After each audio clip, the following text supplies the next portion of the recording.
what the groundwater conditions look like that are below us as we sit here. One of the tools that we use is a groundwater computer program. It's called the Environmental Visualization System, called EVS for short. And what that program allows us to do, or helps us to do, is to analyze, interpret, and then conceptualize or visualize the underground conditions that we can't see. So much of what I'm going to show you is output that's taken directly from that computer program. And again, it's a tool that we as scientists and engineers use to help us solve problems. Just to reorient everyone, here is the on-site area, the former Unisys facility. Here's the school. We're sitting right about here, Lake Success. It's a little hard to see the map of the roadways here. They'll become apparent in a moment. But Long Island Expressway is about here. Most of what you see is projected or presented in terms of an animation. And here what we'll do is we'll change the perspective of what we're looking at. So here we're looking a little bit to the north from the south. Again, that aerial type of view that Nick showed earlier on that orientation slide. Here you see the North Shore Tower has virtually come out of the ground because we've changed our perspective, our viewpoint. But the reason I'd like to show this animation is zooming into the site here. And I want to talk a little bit about the data that's collected. I mentioned all the data comes from underground sources. Those underground sources are all the wells in the area. And there are many types of wells. In fact, there are 6 categories or types of wells that we looked into getting data from. The first type are these yellow wells, I should say first. All of these colored circles you see up here represent locations of wells that are out in this area here on site and north of the site. And the areas that you can't see off the screen right now or off this map are also covered with many, many wells, which we obtained data from. These wells here shown in yellow, there's another one here, are public supply wells. Those are the ones you're probably most familiar with because they supply the drinking water to your home. They're all owned and operated by the local water districts. But most of the wells you see are these blue dots here, or blue circles. And those are monitoring wells. Most of those were installed as part of the on-site well site investigation. And as the name would suggest, they're installed so you can observe or monitor the conditions that are in the ground, in the water table and the groundwater system below us. We also have wells that relate to the remediation that's already ongoing on-site. Those are remedial pumping wells, shown here in green, and remedial diffusion wells that are shown here along Northern State Parkway. The remedial extraction wells or pumping wells basically capture or withdraw contaminated groundwater from the groundwater system. Then that water is treated, and the treated water can be reintroduced to the groundwater system, so it doesn't deplete the resource, basically. But it's clean water that's reintroduced to the groundwater system. 2 other types of wells are labeled non-municipal supply wells and diffusion wells. Those would be wells that could be thought of as supplying water for air conditioning purposes at some of the larger office buildings that extract groundwater. Then some of the cool properties of the water are extracted from the water used for air conditioning, and then the water is just re-injected back into the groundwater system. Or some of the golf course irrigation wells, where water is pumped out of the ground for irrigation purposes. Those would be non-municipal pumping wells. So from all of these wells that are in the area and surrounding, and ones you can't see that are even off the map, we analyze or go after information from those wells because we're really looking for 3 types of information, 3 key pieces of data. The first of those would be geologic information. When the wells are installed, the data is collected that tells us what type of sand and gravel or clay formations we're going through as the well is being installed into the groundwater system. And by looking at that information, we can basically determine how thick the aquifers are, where they exist, where they extend to, and so on. And that really is the framework of our whole groundwater system. The second key piece of information that we take from wells are called water level information, or water level data. Using water level information, we can determine what direction groundwater is flowing in. obviously, if some of the water is contaminated, that's of prime importance to us because the contaminated water will flow along along with the groundwater or in that direction of groundwater flow. The third piece of key information is water quality information. And that basically tells us what is the chemical makeup of the water. Water that's sampled, where is it contaminated, where is it not, what type of chemicals are in that water. Those are groundwater samples that are taken from some of the wells you see here and then sent to a laboratory for analysis, and then we get the analysis back. And we use that to delineate where clean water is and where contaminated water exists in our groundwater system.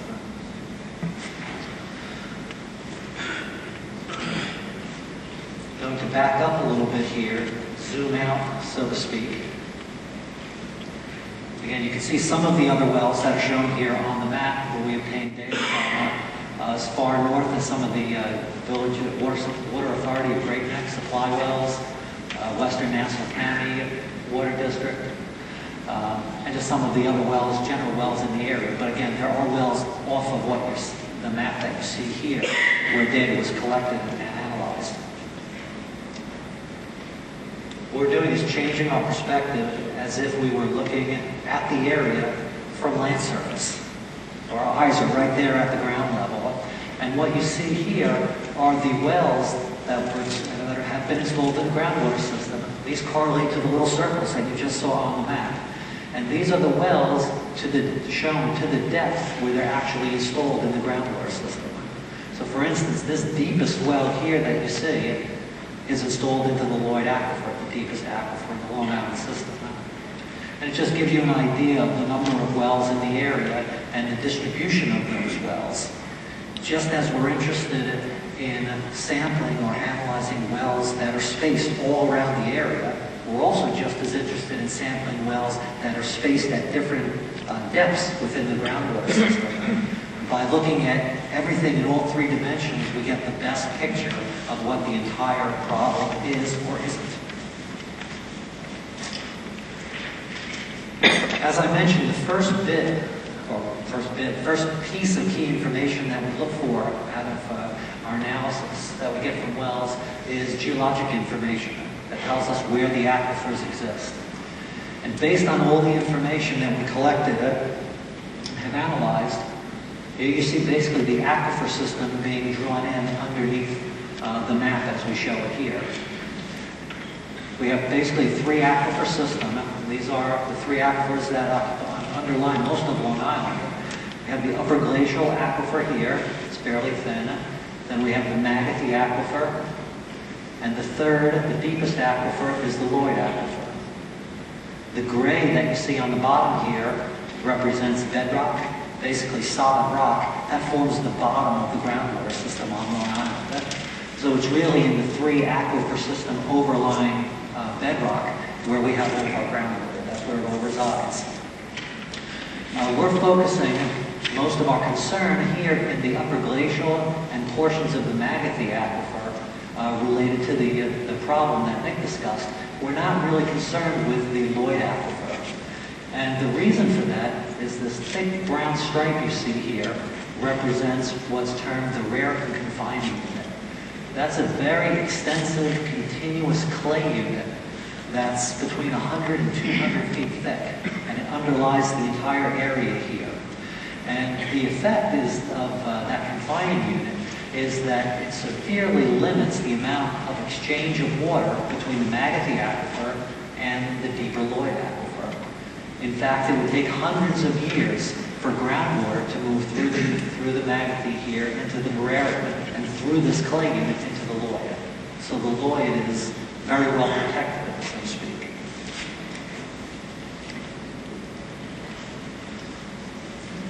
The second key piece of information we get relates to water levels. Again, we use water levels to help us determine what the direction of groundwater flow is. Here at the site and upgrade, groundwater generally flows to the northwest. There is a slight northern or western component, but generally you could say that from a regional perspective, groundwater is flowing off to the northwest. One thing I'd just like to clarify after we created this slide, it almost appears as though the water is flowing here through the groundwater system, entering Lake Success, then leaving Lake Success and moving on further to the northwest. That's not the case at all. Groundwater does not move into Lake Success. If I could draw an analogy, think of Lake Success as one of the old-style bathtubs they had sitting on top of the four legs in an older bathroom. Actually, they're pretty stylish now, too. But think of Lake Success as that type of tub, and think of the groundwater system as the floor of your bathroom. Now, the tub may have a small crack in it. You may have a little bit of water leaking out of it onto the floor. But there's no way for any water on the floor to get back up into the bathtub. That's exactly the situation we have here. You can have water leaking through the bottom of Lake Success down towards the groundwater table, but there's no way for water from the groundwater table, whether contaminated or otherwise, to work its way back up into Lake Success. Okay? Now, in that analogy, there's only 4 or 5 inches between the floor and the bottom of the bathtub. In the real world, it's about 35 feet between the bottom of Lake Success and the very top of the water table.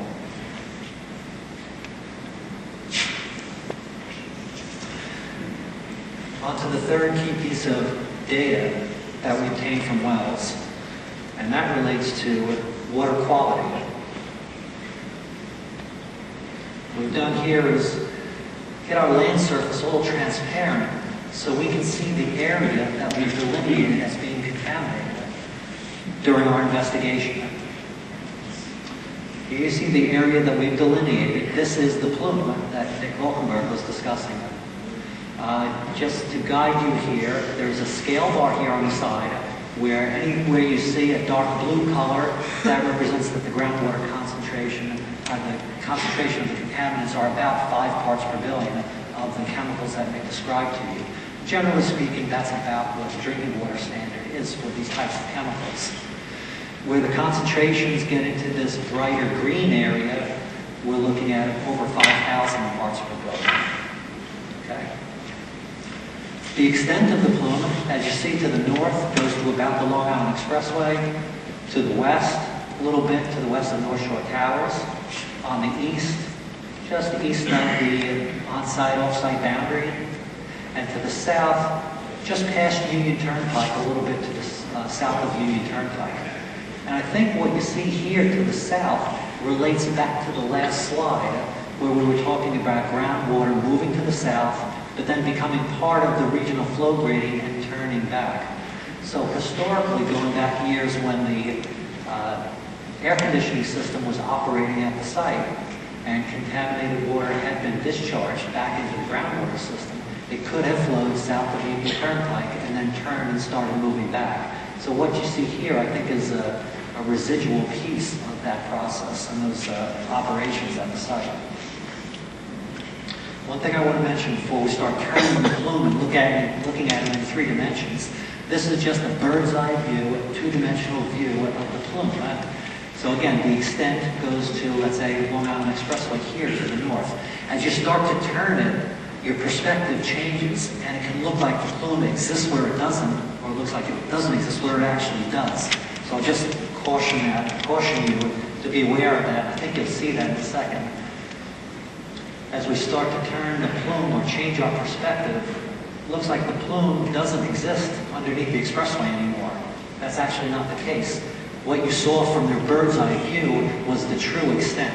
Now you see it moving back because we're changing our perspective again. So this is really the three-dimensional shape of the plume. If I was going to draw another analogy, think of a piece of fruit like a cantaloupe. What you're looking at here are the concentrations of the plume as if they were on the skin of the cantaloupe. So what you see here is just the outside surface of the plume, just the skin of the plume. So right here, the concentration on that skin is about 5 parts per billion. Right here, it's much higher, in thousands of parts per billion. Now we can look at the extent of the plume as is shown here, but that always doesn't tell the whole story. One of the important aspects is what does the plume look like inside? What is the concentration distribution within inside the plume? So one of the ways we visualize that is we take cross sections, they're called, or sections through the plume. And going back to the cantaloupe, think of Cantaloupe's ripe for eating. You slice it in half. You take half away. You can look and see the inside of the cantaloupe and the core of that cantaloupe where all the seeds are. So what we can do here is we can actually start taking slices back into the plume and see what the plume looks like on the inside.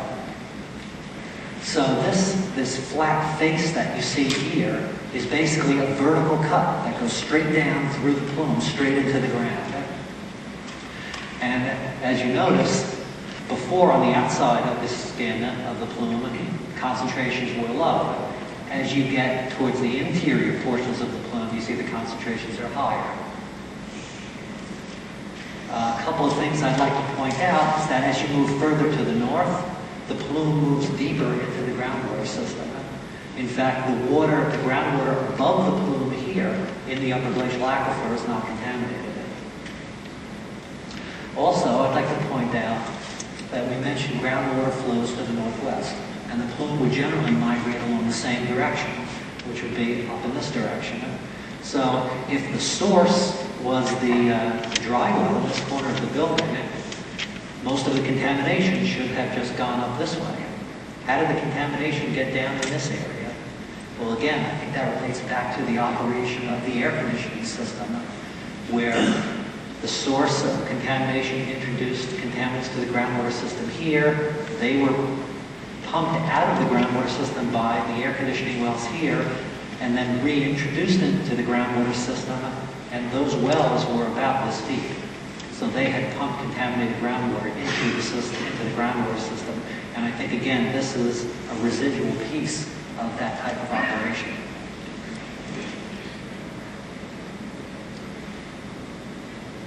Put our slices back.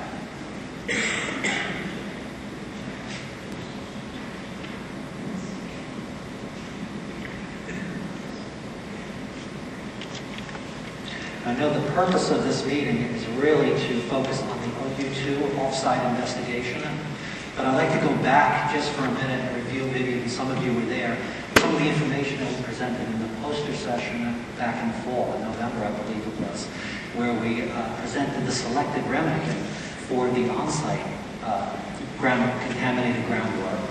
And I want to bring that up and address that for a minute, because it's important to realize that whatever is done in this off-site area that will be determined during the feasibility study and the following steps, that's going to have to work in concert with whatever is being done on-site. So it's really the integrated approach of addressing the off-site and the on-site contamination that gives us the best overall way of addressing the problem. The selected remedy for on-site groundwater calls for pumping at 3 wells located here in front of the building. That contaminated groundwater will be sent to a treatment plant that is currently being constructed right about here. And then the treated water will be transmitted via an underground pipeline up towards Northern State Parkway and over into diffusion wells that will introduce the treated water back into the groundwater system.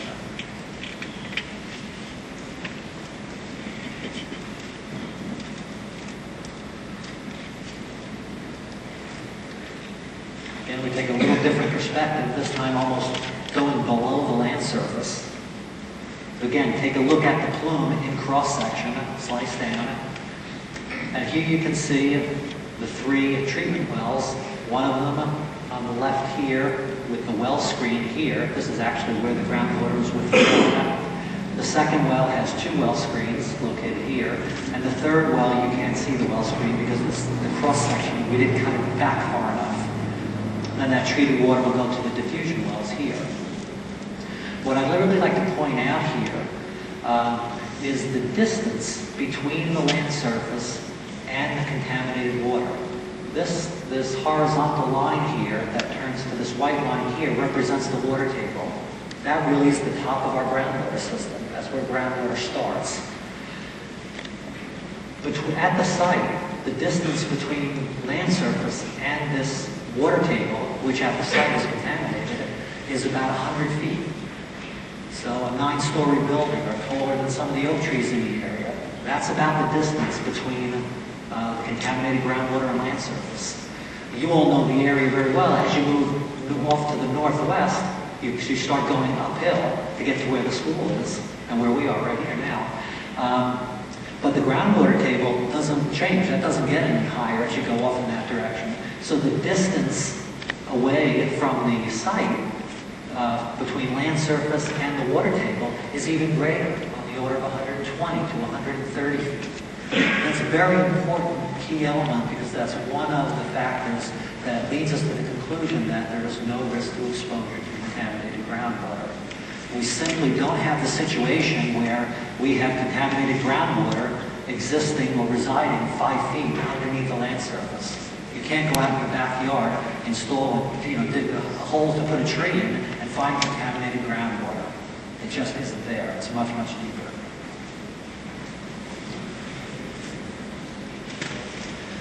Finally, the last animation I'd like to go through relates to, or give you an idea of the performance that we expect from the on-site remedy.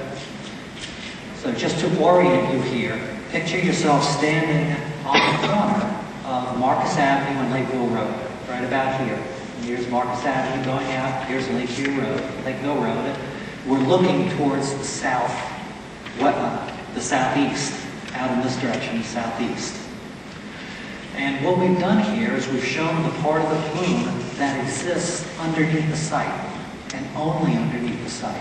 So we've taken two cross sections, or two of those slices, one right down underneath Lakeville Road, and another right down underneath Marcus Avenue. So you see that part of the plume that remains underneath the site. One of the requirements that we had to meet for the on-site cleanup of groundwater was that we contained and captured all of the contaminated groundwater that existed under the site. So what you'll see here is a 30-year into the future preview, so to speak, of how we expect the groundwater system to perform. So here you see a year counter going out in 1 year increments. And in this simulation, the wells are pumping, and they're drawing the contaminated water into the well screens, then that water is treated above ground. And basically, over time, we see the size of the plume obviously shrinking, the concentrations getting lower and lower. In this particular simulation, we ran it out for 30 years, and this is what was left. Obviously, for 32 or 33 years, all of the plume is simulated as being captured. What's probably important to realize, just to put things into perspective, the area that you see here, if you compare that to what we start with, if you consider that everything here represents 100% of what we start with, the small piece that's left after 30 years is approximately 1% of that 100. So over the 30 years, 99% have been removed.